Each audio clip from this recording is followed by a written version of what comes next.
तुम भाग्यशाली हो कि तुम्हारे समस्त कष्ट नष्ट होने वाले हैं और वे ही मेरी उपासना में लीन रहते हैं जिनको मैं लेकर जाना चाहता हूँ, जिनको मैं चाहता हूँ कि वो मेरी तपस्या में और वो मेरी पूजा पाठ में मग्न रहें। और मैं तुम्हें चाहता हूँ कि तुम मेरी उपासना करो, मैं चाहता हूँ कि तुम मेरी पूजा करो, मैं चाहता हूँ कि तुम मेरे पास कुछ पल के लिए बैठो। मेरी पूजा से मतलब ये नहीं है कि तुम मेरे पास घंटों बैठो, नहीं। मेरी पूजा से मतलब ये है कि तुम मुझे अपने मन में रखो, हमेशा याद रखो कि तुम्हारा बाबा तुम्हारे साथ साथ है। और अगर तुमने इतना याद रख लिया तो यकीन रखना तुम्हें किसी पूजा पाठ की ज़रूरत नहीं है, क्योंकि मैं तुमसे बहुत खुश होता हूँ।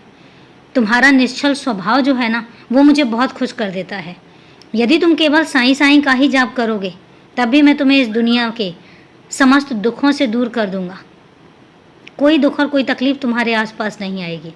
कोई कितना भी दुखी और पीड़ित क्यों ना हो, जब वो मेरी शरण में आ जाता है तो मैं तुमसे एक बात बताता हूँ कि वो हमेशा के लिए खुश हो जाता है। परीक्षाएं चलती हैं, सुख और दुख चलते हैं, लेकिन उसके बावजूद भी उसे खुशी में घमंड नहीं होता और दुख में तकलीफ़ का अनुभव नहीं होता। एक ऐसी अवस्था में प्रवेश कर जाता है वो।